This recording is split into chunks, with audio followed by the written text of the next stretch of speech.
Honda's VFR has been discussed in revered tones since the 80s, and the VFR800F represents the modern-day version of the original sports tourer. This is the first major revamp since 2002, and it continues to enrich the reputation of V4 racing with a focus on pace, refinement, handling and comfort.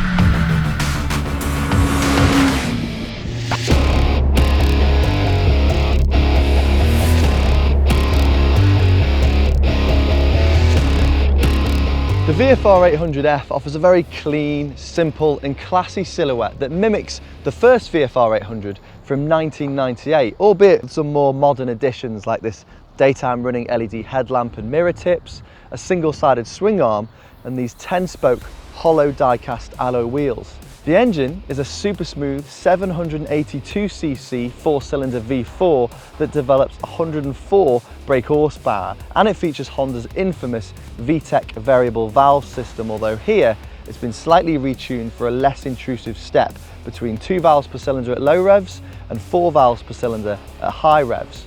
For those coming onto the VFR from an older model, you might find the riding position to be noticeably sportier, and it is, making space in the range now for a more upright and adventure-based VFR800X Cross Runner. So you'll find on here that your wrists have got a bit more pressure on them, you're canted slightly further forward, and you're more on the bike than in it. But it's still comfortable for 150 miles at a go, and there's a surprising amount of protection from this non-adjustable screen. The ergonomics are really good too, with horn and indicator switches flipped over for ease of use, and a negative display dash that houses everything very cleanly, with the weird exception of there being no fuel range. All bikes receive a centre stand, built-in pannier mounts, 5-stage heated grips, traction control and self-cancelling indicators as standard, but if you wanted to push the touring or the sports aspect of this VFR, then you've also got further options including a top box and pannier mounts, 12-volt sockets, an Akrapovic exhaust and even a quick shifter.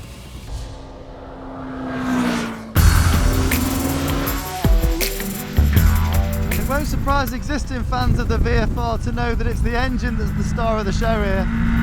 But for those less accustomed, the V4 unit is flexible and buttery smooth, whether you're on motorways or attacking a B road. When you get this thing singing past 7,000 RPM, the change in note from 2 valves to 4 valves, honestly, it's like you've just changed albums. The soundtrack becomes fierce, harder edged, way more infectious, and it's at this level where you really start to appreciate that more focused riding position too. At its heart, I think the VFR is quite an uncomplicated thing.